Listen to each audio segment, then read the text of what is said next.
ನಿನ್ನೆ ಜಮ್ಮು ಕಾಶ್ಮೀರದಲ್ಲಿ ಶಿವಮೊಗ್ಗದ ಮಂಜುನಾಥನ ಭಯೋತ್ಪಾದಕರು ಹತ್ಯೆ ಮಾಡಿದರು. ಅದರ ನಂತರ ಇಡೀ ಕುಟುಂಬ ಸಾಕಷ್ಟು ನೋವಿನಲ್ಲಿದೆ, ಆಕ್ರಂದನಲ್ಲಿದೆ. ಈ ಜಮ್ಮು ಕಾಶ್ಮೀರಕ್ಕೆ ಅವರ ಸ್ನೇಹಿತ ಏನಿದ್ದಾರೆ ಗಣೇಶ್ ಇದ್ದಾರೆ, ಅವರು ಕೂಡ ಕಳೆದ ವಾರ ಹೋಗಿ ಬಂದಿದ್ದರು. ಅವರು ಕೂಡ ಮಾಹಿತಿ ಕೊಟ್ಟಿದ್ದರು, ತುಂಬ ಚೆನ್ನಾಗಿದೆ, ಭದ್ರತೆ ಕೂಡ ತುಂಬ ಚೆನ್ನಾಗಿದೆ.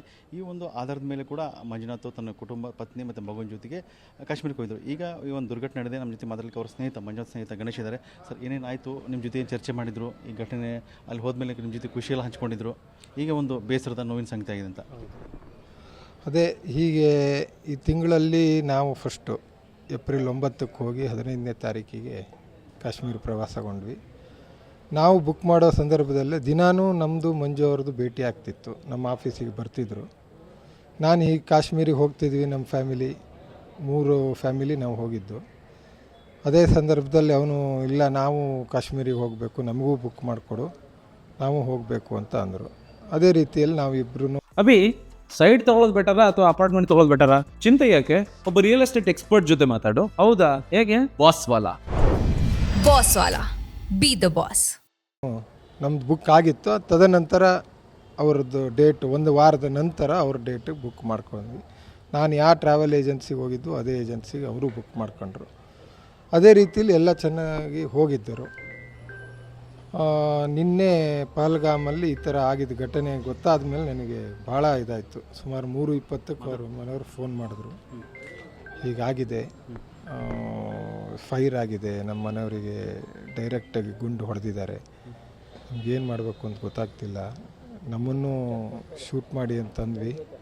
ಆದರೆ ಅವರು ಕೇಳದೆ ಮೋದಿಜಿಗೆ ಹೇಳಿಬಿಟ್ಟು ತಳ್ಳಿ ಹೋದರು ಅಂತ ಅಂದರು. ಅದೇ ಇದು ನನಗೆ ಹೇಳಿದ ತಕ್ಷಣ ಏನು ಮಾಡಬೇಕು ಏನು ಅಂತ ನನಗೆ ಗೊತ್ತಾಗಲಿಲ್ಲ.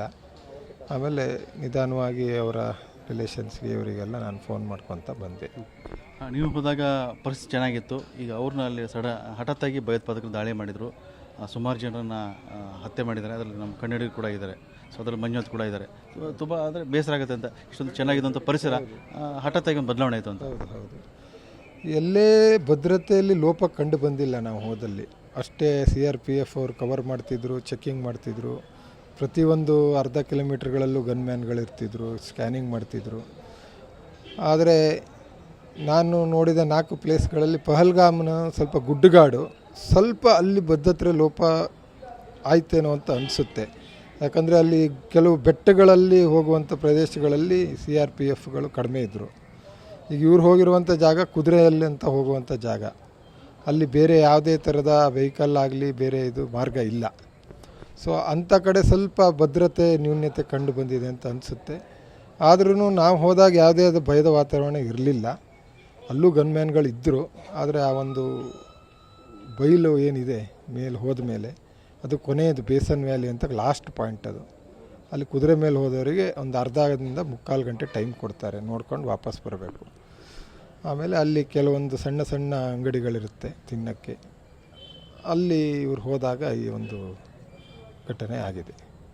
ಸಹಜವಾಗಿ ಕೂಡ ಮಂಜುನಾಥ್ ಅವ್ರ ನಿಮ್ಮ ಜೊತೆ ಅಲ್ಲಿ ಹೋದಾಗ ಕೂಡ ಹಂಚ್ಕೊಳ್ತಾ ಇದ್ರು, ಪಲ್ವಿಯವರು ಹಂಚ್ಕೊಳ್ತಾ ಇದ್ರು, ಅಲ್ಲಿ ವಿಡಿಯೋಗಳನ್ನ ಶೇರ್ ಮಾಡ್ಕೊಳ್ತಾ ಇದ್ರು, ತುಂಬ ಖುಷಿ ಪಡ್ತಾ ಇದ್ರು ಅಂತ. ಇನ್ನೇನು ತುಂಬ ಖುಷಿ ತುಂಬ ಕಾಶ್ಮೀರ ತುಂಬ ಚೆನ್ನಾಗಿದೆ, ತುಂಬ ಸೌಂದರ್ಯ ತುಂಬ ಚೆನ್ನಾಗಿದೆ ಅಂತೇಳಿ. ಸೊ ಈ ಸಂದರ್ಭದಲ್ಲಿ ನಿಮ್ಮ ಜೊತೆ ಏನು ಹಂಚ್ಕೊಂಡ್ರು ಆ ಟೈಮಲ್ಲಿ? ಅವರು ಪ್ರತಿದಿನವನ್ನು ಒಂದೊಂದು ಪ್ಲೇಸ್ ನೋಡ್ಕೊಂಡು ಫೋನ್ ಮಾಡ್ತಿದ್ರು. ಇವತ್ತು ಹಿಂಗೆ ನೋಡ್ಕೊಂಬಂದೆ, ತುಂಬ ಚೆನ್ನಾಗಿದೆ, ಭಾಳ ಖುಷಿ ಆಯಿತು. ಇಲ್ಲಿ ಜನಗಳು ಅಷ್ಟೇ ಸ್ಪಂದಿಸಿದ್ದಾರೆ, ಯಾವುದೇ ರೀತಿ ನಮ್ಗೆ ಪ್ರಾಬ್ಲಮ್ ಕೊಟ್ಟಿಲ್ಲ, ಭಾಳ ಖುಷಿ ಆಗ್ತಿದೆ. ಭಾಳ ಖುಷಿಯಿಂದ ಭಾರಿ ಒಂದು ಉತ್ಸಾಹದಲ್ಲಿದ್ದರು. ಮೊನ್ನೆ ಅದೇ ರಾತ್ರಿ ಫೋನ್ ಮಾಡಿ ಹಿಂಗೆ ನಾಳೆ ಪಹಲ್ಗಾಮಿಗೆ ಹೋಗ್ತೀನಿ, ಅಲ್ಲಿಯ ಒಂದು ಪ್ರವಾಸದ ಟಿಪ್ಸನ್ನು ನಂಗೆ ಹೇಳು, ಎಲ್ಲಿ ಹೋಗಬೇಕು, ಫಸ್ಟ್ ಎಲ್ಲಿ ಹೋಗಬೇಕು, ಏನು ಮಾಡಬೇಕು ಅಂತ. ಅದೇ ರೀತಿ ಮಾಡಿದ್ದಾರೆ. ಅದೇ ರೀತಿ ಆದಾಗ ಈ ಒಂದು ಘಟನೆ ಮಧ್ಯದಲ್ಲಿ ಆಗೋಗಿದೆ.